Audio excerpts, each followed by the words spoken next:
स्वागत है आप सभी का एक बार फिर से मनी कैम क्लासेस में। और हम लोग अपने किसको कंटिन्यू कर रहे हैं भाई, स्ट्रक्चर ऑफ एटम को।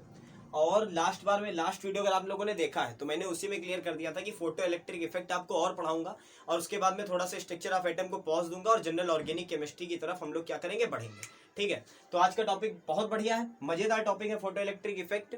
पढ़ने में भी मजा आएगा और ऐसे टर्म्स है जो समझने में भी मजा आएगा। तो और एक बात लेकिन आपको ध्यान रखनी है कि इसके बाद में जो स्ट्रक्चर ऑफ एटम होगा वो थोड़ा सा आपका क्या होगा, पॉज होगा। और आपका जो जीओसी वाला है, क्योंकि उसका भी सिंगल वीडियो पड़ा है, एक वीडियो पड़ा है केवल, उस पर 120 वीडियो अप्रोक्सीमेट होने वाले हैं और जीओसी का एक वीडियो पड़ा होना गलत बात है चैनल पे। ठीक है, तो मैं क्या करूंगा, जीओसी को इसके बाद में आगे बढ़ाऊंगा साथ साथ में, और उसके बाद में क्या करूंगा, उसके बाद में वापस से आऊंगा और तब आपका ये चैप्टर कंप्लीट करूंगा। ठीक है, तो फोटो इलेक्ट्रिक इफेक्ट की अगर बात करें कि क्या होता था, तो इस इफेक्ट पर चलने से पहले जरा एक चीज पर ध्यान दीजिए। हम लोगों ने जब अभी तक स्ट्रक्चर ऑफ एटम पढ़ा ना, तो उसमें हमको इतना पता था कि भाई इलेक्ट्रॉन के एक एनर्जी लेवल होता है जिसे हम कहते हैं लोअर एनर्जी लेवल। ठीक है, दूसरा होता है इसके ऊपर वाले जो एनर्जी लेवल्स हैं उन्हें हम कहते हैं हायर एनर्जी लेवल्स। यही तो याद है सबको। मान लो ये है E1, ये है E2, ये है E3 और ये है E4। इसके 4 एनर्जी लेवल है, मान लेते हैं अपने पास से, ऐसे ही समझने के लिए बस टॉपिक को। तो अब सोचो क्या होगा कि अगर हम लोग इस बिल्कुल लोअर एनर्जी में जो इलेक्ट्रॉन पड़ा है, अगर हम उसको बाहर से एनर्जी दे ला करके E=hν की फॉर्म में, और ये एनर्जी सफिशियंट हो इस एनर्जी गैप के, तो हम लोगों ने क्या पढ़ा था कि इलेक्ट्रॉन तुरंत स्प्लिट करेगा और स्प्लिट करके हायर एनर्जी लेवल में जाएगा। इस स्टेट को हम लोग कहेंगे एक्साइटेड स्टेट। सभी को याद आ गया। और उसके बाद में 10⁻⁸ सेकंड के बाद ये इलेक्ट्रॉन वापस आ जाएगा और in the form of radiation ये एनर्जी को क्या कर देगा, छोड़ देगा। इसे हम क्या कहते हैं, ट्रांजिशन कहते हैं। ठीक है, lower energy level to higher energy level में जाने को हम क्या कहते हैं, ट्रांजिशन वर्ड देते हैं। ठीक है, अब सोचो क्या हो कि अगर हम लोग इस वाले इलेक्ट्रॉन को, ध्यान से समझना बात को, अगर इस इफेक्ट को पढ़ने के लिए पहले बेसिक्स आना चाहिए आपको, कि अगर हम लोग क्या करें, हम लोग इस इलेक्ट्रॉन को डायरेक्ट इतनी एनर्जी दे दें कि वो इस वाले एनर्जी लेवल को स्प्लिट कर जाए और सीधे कहां पहुंच जाए, E3 में पहुंच जाए, तो वो इस वाले एनर्जी लेवल में जाएगा ही नहीं। वो डायरेक्टली एनर्जी को मान लो 10hν देना पड़ा, तो 10hν दिया और वो यहां से स्प्लिट हुआ और सीधे कहां पहुंचा, थर्ड एनर्जी लेवल में, और वापस 10⁻⁸ सेकंड तक रुका ट्रांजिशन के दौरान और वापस से आ गया और एनर्जी क्या कर दी, छोड़ दी। इसी तरीके से अगर मान लो हम लोगों को क्या यहाँ का एनर्जी गैप 5hν होता और हम इसको डायरेक्ट कितनी दे देते, 15hν दे देते, तो 15hν लेते तो ये सीधे E1 से कहां पहुंच जाता, E4 में पहुंच जाता। ठीक है, सीधे E1 से लेके कहां पहुंचता, E4 में, और E4 से डायरेक्टली कहां वापस आता, E1 में ही वापस आ जाता। तो इसको हम लोग आयनाइजेशन एनर्जी के तौर पे अगर पढ़ना चाहें कि भाई इलेक्ट्रॉन हो बाहर, बिल्कुल आउटर मोस्ट सेल है, इससे बड़ा एनर्जी लेवल इसके पास नहीं है। समझो बात को ध्यान से। मान लो मैं कहूं कि आपके पास में क्या था, S में था पहले और S के बाद में कौन थी, P खाली पड़ी थी, तो S का एनर्जी लेवल कम है, P का एनर्जी लेवल ज्यादा है, तो अगर S वाले को इलेक्ट्रॉन दिया जाएगा तो वो उछल के कहां पहुंच जाएगा, P में पहुंच जाएगा। लेकिन अगर P के बाद में d ऑर्बिटल नहीं वैकेंट है, अब भी इसको एनर्जी पिलाई जाए, इसको एनर्जी एब्जॉर्ब करा दी जाए, तो एक स्टेट ऐसी आएगी कि इसको आयनाइजेशन एनर्जी के बराबर एनर्जी मिल जाएगी और ये क्या करेगा, ऑर्बिटल को छोड़ करके उस सरफेस से क्या हो जाएगा, बाहर निकल जाएगा। और बस इसी इफेक्ट को हम लोग क्या कहते हैं, फोटो इलेक्ट्रिक इफेक्ट कहते हैं, जो कि बेसिकली किन में देखा जाता है, मेटल्स में ही देखा जाता है। अब कहोगे सर रीजन क्या है, काहे केवल मेटल्स में देखा जाता है, अभी तक नॉन मेटल्स में क्यों नहीं देखा गया? क्योंकि हमें पता है कि मेटल्स की जो आयनाइजेशन एनर्जी होती है वो लो होती है। ठीक है, और ये क्या होते हैं, इलेक्ट्रॉन डोनर कैरेक्टर के होते हैं, तो इनकी जो इलेक्ट्रॉन को बाउंड करके पकड़ के रखने की क्षमता है वो कम होती। तो जैसे ही इन्हें सफिशिएंट एनर्जी मिलती है, ये अपने इलेक्ट्रॉन को क्या कर देते हैं, छोड़ देते हैं। और कक्षा 10 से पढ़ते आ रहे हो यार कि मेटल के सरफेस पे कैसे इलेक्ट्रॉन पाए जाते हैं, फ्री इलेक्ट्रॉन्स पाए जाते हैं, जो सरफेस को छोड़कर बाहर तो नहीं निकल रहे होते, लेकिन इतनी तेज भी नहीं बाउंड होते हैं कि वो सरफेस पे मूव ही ना कर सके। और सरफेस पे मोशन की वजह से ही क्या बनती थी भाई, इलेक्ट्रिसिटी बनती थी। तो अगर हम लोग क्या कर दें, हम लोग मेटल के ऊपर मौजूद फ्री इलेक्ट्रॉन्स को सफिशिएंट अमाउंट ऑफ एनर्जी देकर उन्हें इजेक्ट करा लें, तो इस फिनोमिना को हम क्या कहेंगे, फोटो इलेक्ट्रिक इफेक्ट कहेंगे। और इस इफेक्ट को सबसे पहले देखा उन्हीं ने था, जो कि महागुरु हैं अल्बर्ट आइंस्टाइन। और यहीं पर एक और कोलैब हुआ। क्या हुआ वो, क्योंकि जब भी हम लोग सबको पता भाई आइंस्टीन की प्लांक थ्योरी कभी समझ में नहीं आती थी।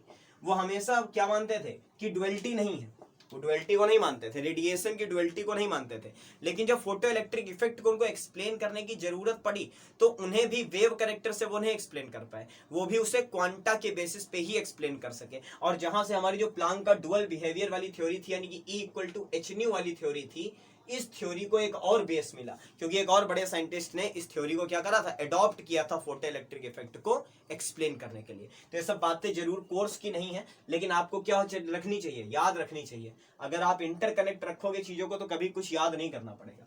तो चलो भाई डिफिनीशन लिख ले किताबों वाली की फोटो इलेक्ट्रिक क्या होता है इफेक्ट। कि मान लो हमारे पास में ये कोई मेटल है और इस मेटल का सरफेस है ये, और इसके ऊपर क्या है, फ्री इलेक्ट्रॉन्स है। ये जो डॉट्स बना है मान लो कि ये फ्री इलेक्ट्रॉन्स है, और इन फ्री इलेक्ट्रॉन्स को एक्सटर्नल एनर्जी मिलती है E = Nhν के फॉर्मेट में। 1hν, 2hν, 3hν, 4hν, Nhν, इस फॉर्मेट में एनर्जी मिलती है। और जैसे ही ये इसको एब्जॉर्ब करते हैं, इनके पास क्योंकि कोई नेक्स्ट हायर एनर्जी लेवल नहीं है, इसलिए ये क्या करते हैं, सरफेस को छोड़ करके बाहर क्या हो जाते हैं, इजेक्ट हो जाते हैं। और इस फिनोमिना को हम क्या कहते हैं, फोटो इलेक्ट्रिक इफेक्ट कहते हैं। अब नाम पढ़ो इसका, फोटो इलेक्ट्रिक इफेक्ट। फोटो मतलब फोटोन, फोटोन मतलब लाइट, इलेक्ट्रिक मतलब कहीं ना कहीं इलेक्ट्रिक डिस्चार्ज मिला हमें। अब ये भी पकड़ो एक बात, ये भी कोर्स किसकी, फोटो इलेक्ट्रिक से नहीं रिलेटेड है, लेकिन समझनी चाहिए आपको कि आप सबको पता है कि भाई हमारे पास में सर्किट हो, कक्षा 10 सब लोग पास बैठे और ये बैटरी हो और ये स्विच हो, तो जब तक ये सर्किट टूटा हुआ है, ये सर्किट जब तक टूटा है, तब तक हम इस स्विच को ऑन भी कर दे तो लाइट नहीं इसमें निकलेगी, इलेक्ट्रिसिटी नहीं बहेगी।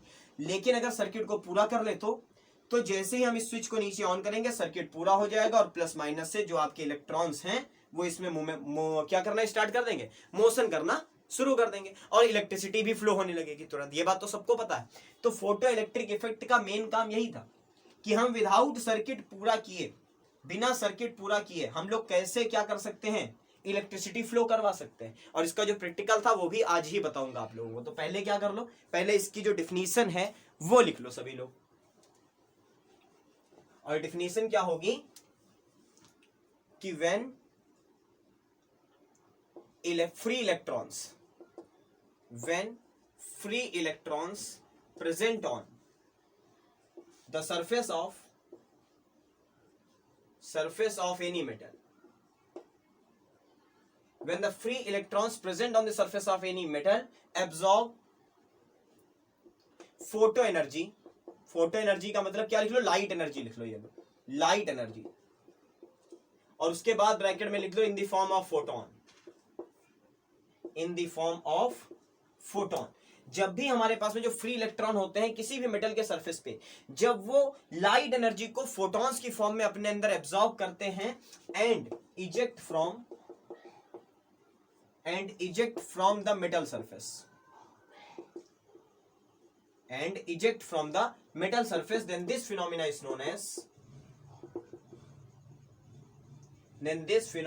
known as photoelectric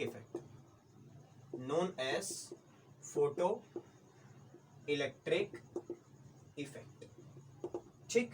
ये हो गई भाई डिफिनीशन कि जब भी जो फ्री इलेक्ट्रॉन है किसी भी मेटल के, इलेक्ट्रॉन लिख लो यार, जब भी जो फ्री इलेक्ट्रॉन है किसी मेटल के, वो क्या करेंगे, लाइट एनर्जी को एब्जॉर्ब कर लेंगे, फोटोन की फॉर्म में एब्जॉर्ब करेंगे, यानी कि जो उनकी एनर्जी होगी वो क्वांटाइज होगी, और वो क्या कर जाएंगे, वो इजेक्ट हो जाएंगे उस सरफेस से। तो इस फिनोमिना को हम क्या कहेंगे, फोटो इलेक्ट्रिक इफेक्ट कहेंगे। दरअसल जब ये चीज हुई ना, तो जैसे आप लोगों ने वो देखी थी क्या, डिस्कवरी ऑफ इलेक्ट्रॉन, कुछ वैसा ही अरेंजमेंट किसने बनाया था, आइंस्टीन सर ने भी बनाया था।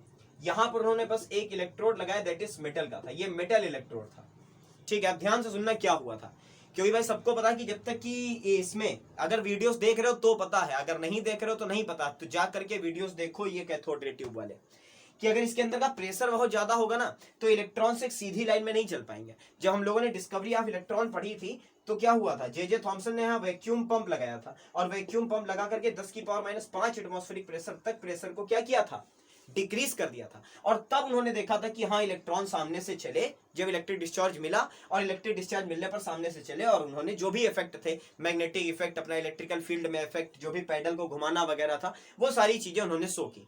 तो सेम काम आइंस्टीन सर ने किया। उन्होंने क्या किया कि यहां पर एक इलेक्ट्रोड लगाया और यहां पर भी एक इलेक्ट्रोड लगाया, और उसके बाद में दोनों को क्या कर दिया, दोनों को जाकर के एक किससे, अमीटर से कर दिया कनेक्ट। अमीटर जानते हो ना कि अगर इलेक्ट्रिसिटी सर्किट में फ्लो हुई तो ये अमीटर ऐसे ऐसे क्या करने लगेगा, घूमेगा और शो करेगा कि भाई कितना वोल्टेज जो है वो इसमें से पूरे में से फ्लो हो रहा है। तो अब देखो साफ दिखाई दे रहा था कि ये वाला एक इलेक्ट्रोड, ये वाला दूसरा इलेक्ट्रोड, और इनके बीच का सर्किट कंप्लीट नहीं है। बहुत ध्यान से सुन लो बात को, ये प्रैक्टिकल हर जगह पर नहीं मिलेगा, बुक में मिलेगा, कहीं कोने में बना होगा, आपका ध्यान नहीं जाएगा पढ़ने पर, और उसके बाद कहोगे कि जरूरत क्या थी, नीड क्या थी फोटो इलेक्ट्रिक को ढूंढने की। क्वेश्चन नहीं होते हैं कि साइंस पढ़ रहे हैं उसकी आवश्यकता क्या है, तो आवश्यकता बहुत है। अगर ऑर्गेनिक ना पढ़ो तो कुछ नहीं कर सकते, ना खाने में ना दवाइयों में, ठीक है।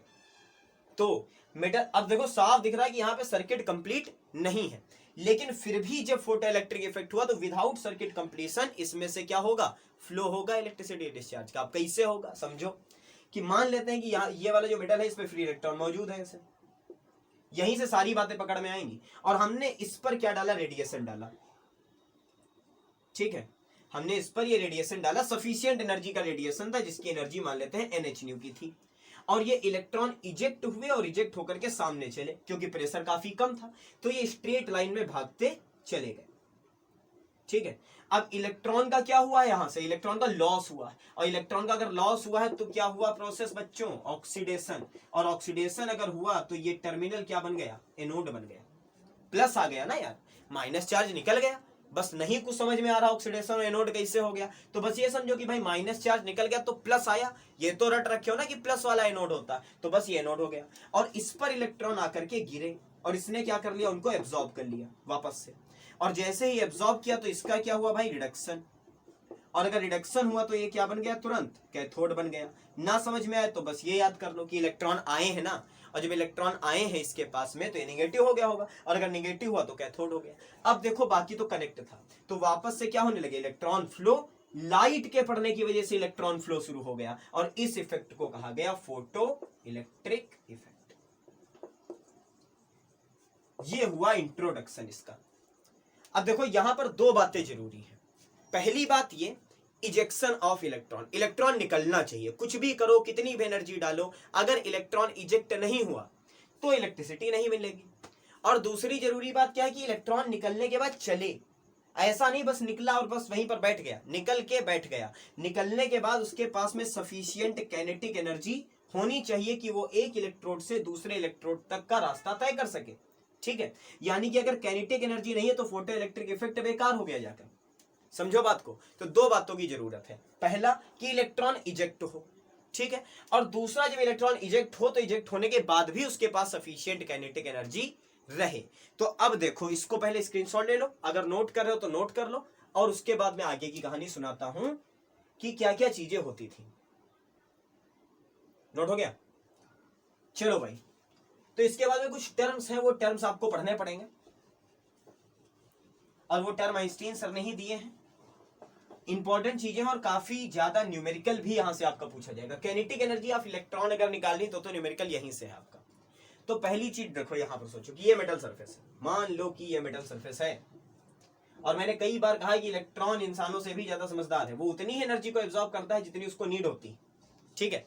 यानी कि वो एनर्जी गैप से कम एनर्जी को एब्जॉर्ब नहीं करता, छोड़ देता है, जाओ भाई, ठीक है। तो ये कम से कम इसको निकालने के लिए, मान लो ये इलेक्ट्रॉन बैठा है यहाँ, ठीक है, तो इसको निकालने के लिए कम से कम तो इसकी आयनाइजेशन एनर्जी के बराबर एनर्जी दो इसे। अगर इसको IE से भी कम एनर्जी दोगे तो क्या ये निकलेगा अपनी ऑर्बिट को छोड़कर, नहीं निकलेगा ना। साफ दिमाग में सोचो यार, शांत करो दिमाग को। ये बाहरी ऑर्बिट है, यहाँ इलेक्ट्रॉन बैठा है, इसको एनर्जी देकर के बाहर निकालना है, तो कम से कम कितनी दोगे भाई, कम से कम IE तो दोगे। अगर आयनाइजेशन एनर्जी ही नहीं दे पाए तो ये क्यों निकलेगा बाहर, ये एब्जॉर्ब ही नहीं करेगा। यानी कि हमें किसी न किसी मिनिमम एनर्जी की जरूरत थी, ठीक है, मिनिमम एनर्जी। यानी कि अगर इससे कम एनर्जी है तो इलेक्ट्रॉन बाहर नहीं निकलने वाला, तो इस एनर्जी को नाम दिया गया थ्रेशोल्ड एनर्जी। क्या नाम दिया गया, थ्रेशोल्ड एनर्जी, और रिप्रेजेंट किया गया E0 से। पहली चीज तो थ्रेशोल्ड एनर्जी की डेफिनेशन क्या हो जाएगी कि दैट मिनिमम एनर्जी, लिखो साथ साथ, that minimum amount of energy, amount of energy which is required to eject electron from metal surface and it is represented by E0। यानी कि अगर E0 से कम एनर्जी हमने दी है तो हमारा इलेक्ट्रॉन जो होगा वो सरफेस से निकलकर बाहर नहीं आएगा। यही तो बढ़ा रहा था कि पहली नीड तो क्या है कि इलेक्ट्रॉन को भाई बाहर निकालो, अगर बाहर नहीं निकाल पाए तो काम खत्म है। तो कम से कम उसको कितनी एनर्जी की जरूरत पड़ेगी, उसको थ्रेशोल्ड एनर्जी की जरूरत पड़ेगी। ठीक है, अब देखो जो एनर्जी ऑफ फोटोन होती है ना वो होती है एच न्यू के बराबर। ये तो पढ़ा है कि एनर्जी ऑफ फोटोन होती है एच न्यू के बराबर, ये तो वहां भी पढ़ाया, जब प्लांक पढ़ाई तब भी पढ़ाया, डी ब्रोगली पढ़ाई तब भी पढ़ाया, अब भी पढ़ा रहा हूं। एच होता है प्लांक कांस्टेंट, न्यू होती है फ्रीक्वेंसी ऑफ रेडिएशन, मतलब ये तो है बच्चा कांस्टेंट। तो एनर्जी डिपेंड किस पर, न्यू पर, यानी कि फ्रीक्वेंसी पर। तो जितनी ज्यादा फ्रीक्वेंसी उतनी ज्यादा एनर्जी, जितनी कम फ्रीक्वेंसी उतनी कम एनर्जी। तो जैसे ये थ्रेशोल्ड एनर्जी है वैसे एक और टर्म आएगा थ्रेशोल्ड फ्रीक्वेंसी, जिसको रिप्रेजेंट करेंगे न्यू नॉट से। न्यू जीरो बोलो, न्यू नॉट बोलो, जो मन हो वो बोल सकते हो। तो भाई जब हमें जिस मिनिमम एनर्जी की जरूरत है उसके रिस्पेक्टेड जो हमारी क्या होगी, उसकी रिस्पेक्ट में जो हमारी फ्रीक्वेंसी होगी उसे हम क्या कहेंगे, थ्रेशोल्ड फ्रीक्वेंसी कहेंगे। तो हम लोग क्या लिख ले भाई कि द मिनिमम फ्रीक्वेंसी, ठीक है, द मिनिमम फ्रीक्वेंसी, इससे ज्यादा हो सकती है कम नहीं हो सकती। तो the minimum frequency which is required to eject electron from surface, eject electron from surface is known as threshold frequency। और रिप्रेजेंट किससे करते हैं भाई, इसे न्यू नॉट से रिप्रेजेंट करते हैं। ठीक है, ये दो बातें हुई। पहला थ्रेशोल्ड एनर्जी कि वो मिनिमम एनर्जी जिसकी नीड है हमें इलेक्ट्रॉन को बाहर निकालने के लिए, और दूसरी बात थ्रेशोल्ड फ्रीक्वेंसी की वो मिनिमम फ्रीक्वेंसी जो थ्रेशोल्ड एनर्जी को जनरेट कर दे, बस। क्योंकि अगर हमने लिखा न्यू नॉट तो कितनी जरूरत हुई एनर्जी, जो ई नॉट है उसकी वैल्यू आ गई h nu naught, E not equal to h nu naught, जहां पर न्यू नॉट है threshold frequency and E naught है थ्रेशोल्ड एनर्जी। क्लियर है, आसान सी चीज तो है, कौन सा कठिन बता दिया कि थ्रेशोल्ड एनर्जी वो मिनिमम एनर्जी है जो जरूरत है कि एक इलेक्ट्रॉन को भाई बाहर निकालो, और थ्रेशोल्ड फ्रीक्वेंसी वो फ्रीक्वेंसी है जो E equal to h nu में, E not equal to h nu not में फिट हो जाए, यानी कि वो मिनिमम फ्रीक्वेंसी जो थ्रेशोल्ड एनर्जी बना सके। बात खत्म। ठीक, चलो अब एक चीज ध्यान दो, एक चीज क्या बची ध्यान देनी, वो ये है कि अभी आयनाइजेशन एनर्जी को हम लोग डिस्कस कर रहे थे। तो जरा आयनाइजेशन एनर्जी के टर्म में पढ़ लें कि अगर हम लोग क्या कहें कि हमने जो एनर्जी दी, जो हमने क्या दी, एनर्जी दी, ध्यान से सुनना बात को, वो लेस देन है किससे, आयनाइजेशन एनर्जी से। ये केस है बस आपके दिमाग में बनाने के लिए फोटो इलेक्ट्रिक को, कि जो हमने एनर्जी दी है वो आयनाइजेशन एनर्जी से कम है। तो अगर कम है तो क्या इलेक्ट्रॉन निकलेगा, तो कहोगे नो इमिशन या नो इजेक्शन। ठीक है, इलेक्ट्रॉन का इमिशन पॉसिबल नहीं है if given energy is less than ionisation energy. दूसरी बात, अगर गिवन एनर्जी जस्ट बराबर है किसके, आयनाइजेशन एनर्जी के, तो इजेक्शन तो होगा, इलेक्ट्रॉन इजेक्ट तो हो जाएगा, बट यहां पर एक दिक्कत होगी, इसकी काइनेटिक एनर्जी क्या होगी, जीरो होगी। भाई आपने जितनी एनर्जी दी है वो आयनाइजेशन एनर्जी के जस्ट इक्वल है, मतलब जितनी एनर्जी इलेक्ट्रॉन को उसकी ऑर्बिट से छुड़ाने के लिए चाहिए थी आपने जस्ट उतनी दी है, तो काइनेटिक एनर्जी कहां से बनाएगा, तो इलेक्ट्रॉन निकल तो जाएगा लेकिन उसकी काइनेटिक एनर्जी क्या होगी, जीरो होगी। और तीसरी बात आती कि आपकी गिवन एनर्जी, और इसी एनर्जी को क्या कहेंगे, थ्रेशोल्ड एनर्जी कहेंगे। यही वो एनर्जी है जो क्या करेगी, इलेक्ट्रॉन को बाहर निकालने के लिए मिनिमम नीड है, लेकिन काइनेटिक एनर्जी नहीं जनरेट कर पाएगी। और अगर गिवन एनर्जी ज्यादा हो किससे, आयनाइजेशन एनर्जी या थ्रेशोल्ड एनर्जी से, तो हम कह सकते हैं कि इलेक्ट्रॉन इजेक्ट भी होगा और उसकी काइनेटिक एनर्जी भी ग्रेटर देन होगी किससे, जीरो से। उसके पास कुछ ना कुछ काइनेटिक एनर्जी भी होगी, 100% होगी। क्लियर, तो अब आगे की कहानी बढ़ाते हैं। तो जरा इस वाले फॉर्मूले को थोड़ा सा ऊपर लिख दो और यहीं पर एक ही बोर्ड पे काम हो जाए, क्यों बार बार मिटाना पड़े सब कुछ। यहां पर क्या लिख लो भाई, E not equal to h nu not, ये फॉर्मूला आया है। अब लास्ट बात बची किसकी भाई, वर्क फंक्शन की। ठीक, चलो वर्क फंक्शन बाद में हेडिंग डलवा दूंगा, वर्क फंक्शन। अब एक चीज और अपने दिमाग में बना लो और बस खत्म फोटो इलेक्ट्रिक। कि हमारे पास क्या हो, मान लो ये मेटल सरफेस है, और छोटा छोटा लिखूंगा भाई, एडजस्ट करो, और इसमें एक इलेक्ट्रॉन है। इस इलेक्ट्रॉन के लिए थ्रेशोल्ड एनर्जी चाहिए ई नॉट, ठीक है, और हमने इसको एनर्जी दी कितनी, एच न्यू। बहुत ध्यान से समझना बात को, हमने इसको एनर्जी दी है एच न्यू, कितनी एनर्जी दी है, एच न्यू, और इसको निकलने के लिए कितनी चाहिए होती है भाई आइंस्टीन के अकॉर्डिंग, एच न्यू नॉट। ठीक, एच न्यू दी है और एच न्यू नॉट जो है वो इसको नीड है आयनाइजेशन एनर्जी के बराबर कि भाई इतनी मिनिमम दे दो तो हम क्या हो जाए, हम सरफेस को छोड़कर बाहर आ जाए। तो भाई यहां पर आप लोग क्या कर सकते हो, इसको बना लिया दिमाग में, इसको नोट कर लिया, तो इसको नोट करने के बाद में इसको फोटो इलेक्ट्रिक की फॉर्म में लिख लो। क्या लिख लो कि अगर हमने दी है एच न्यू और वो कम है किससे, थ्रेशोल्ड से, एच न्यू नॉट से कम है, तो यहां पर कोई भी इलेक्ट्रॉन इमिशन नहीं होगा, नो इमिशन ऑफ इलेक्ट्रॉन। अगर एच न्यू बराबर है जस्ट एच न्यू नॉट के, आ गई ना वही बात, जो दी है वो रिक्वायर्ड के जस्ट बराबर है, तो इमिशन तो होगा, इमिशन तो होगा, लेकिन काइनेटिक एनर्जी क्या हो जाएगी, जीरो हो जाएगी। और अगर एच न्यू जो दी है वो ज्यादा हो एच न्यू नॉट से, तो इमिशन भी होगा और काइनेटिक एनर्जी की वैल्यू भी जीरो से क्या हो जाएगी, ज्यादा हो जाएगी। तो कितनी ज्यादा हो जाएगी बताओ आखिर, कितनी ज्यादा? भाई हमें पता है कि एनर्जी कभी डिस्ट्रॉय नहीं होने वाली। हमने एच न्यू दिया, मान लिया कि एच न्यू से ज्यादा है, ठीक, एच न्यू नॉट से ज्यादा है, केस नंबर 3 पर है, तो एच न्यू नॉट तो खर्च हो गई इसको निकालने में, जो बची उसने काइनेटिक एनर्जी दे दी। मतलब अगर मैं कहूं कि काइनेटिक एनर्जी ऑफ इलेक्ट्रॉन क्या होगी, काइनेटिक एनर्जी ऑफ इलेक्ट्रॉन, तो वो होगी H nu minus H nu not के। एच न्यू दी है, उसमें से एच न्यू नॉट को क्या कर दो, घटा दो, क्योंकि ये तो खर्च हो गई है इजेक्ट करने में, और जितना इजेक्ट करने में खर्च हुई है उतनी घटा दी है जो दी है, तो जो बची हुई एनर्जी है वो किसमें बदल गई, वो बदल गई भाई किसमें, वो बदल गई किसमें, काइनेटिक एनर्जी में। ठीक है, तो अब एक काम कर लो कि काइनेटिक एनर्जी आगे बढ़ा लो और क्या कर लो, एच को कॉमन ले लो, तो अंदर क्या बचे, न्यू माइनस न्यू नॉट, और यही वो फॉर्मूला है जिससे आप इलेक्ट्रॉन की काइनेटिक एनर्जी को क्या कर लेते हो, फाइंड कर लेते हो। कि काइनेटिक एनर्जी निकालनी है तो जो फ्रीक्वेंसी आपने दी है, जो फ्रीक्वेंसी उसको रिक्वायर्ड है, उस फ्रीक्वेंसी का डिफरेंस निकाल लो, उसको प्लांक कांस्टेंट से मल्टीप्लाई कर दो और काइनेटिक एनर्जी ऑफ इलेक्ट्रॉन क्या हो जाएगी, फाइंड हो जाएगी।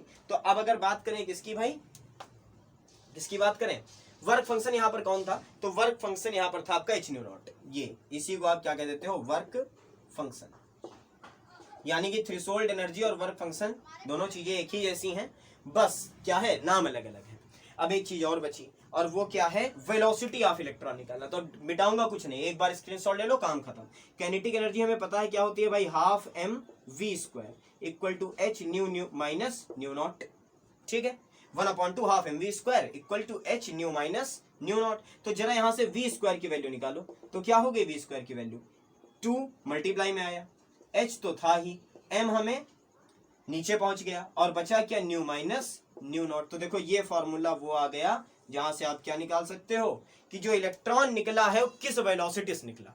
ठीक है, कितनी वेलोसिटी लेकर के निकला, क्योंकि भाई एम हमें पता है 9.1 into 10 to the power minus 31, h हमें पता है 6.67 into 10 to the power minus, यहाँ पर प्लस 31 वहां पर माइनस 31, 2 तो कांस्टेंट है और न्यू हमें पता होगी और न्यू नॉट हमें पता होगी। अंडर द रूट निकाल देंगे, यानी कि v की वैल्यू अगर निकालनी है तो v की वैल्यू क्या हो जाएगी, under the root 2h upon m nu minus nu naught, and this is the expression for the velocity of emitted electron. इस फॉर्मूले से आप वेलोसिटी ऑफ इमिटेड इलेक्ट्रॉन निकाल सकते हो। बस इतनी ही कहानी थी किसकी, फोटो इलेक्ट्रिक इफेक्ट की। अब बहुत जल्द मिलूंगा आपसे अगले वीडियो में, किसके साथ, जनरल ऑर्गेनिक केमिस्ट्री के साथ में।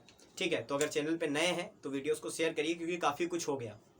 देखिए पहला चैप्टर पूरा कंप्लीट, दूसरा चैप्टर ये वाला जो चल रहा था, इसमें अब केवल कितनी बातें बची, हाइजेनबर्ग बचा इस पे पढ़ाना। ठीक है, और हाइजेनबर्ग के बाद में क्वांटम नंबर पढ़ाने बचे, बस 2 टॉपिक बचे हैं, बाकी चैप्टर पूरा क्लियर है, सब कोई टॉपिक नहीं है जो मैंने छोड़ा हो। ठीक है, उसके बाद तीसरा चैप्टर पूरा पढ़ा चुका हूँ, क्लासिफिकेशन ऑफ एलिमेंट पूरा, रेडॉक्स रिएक्शन के 2-3 लेक्चर पढ़े हैं, हाइड्रोकार्बन के पढ़े हैं, और अब जनरल ऑर्गेनिक केमिस्ट्री स्टार्ट करने जा रहा हूँ। तो जितना ज्यादा हो सके इसको फैलाते रहिए, और आगे बहुत जल्द मिलता हूँ आपसे अगले वीडियो में, तब तक के लिए थैंक यू सो मच।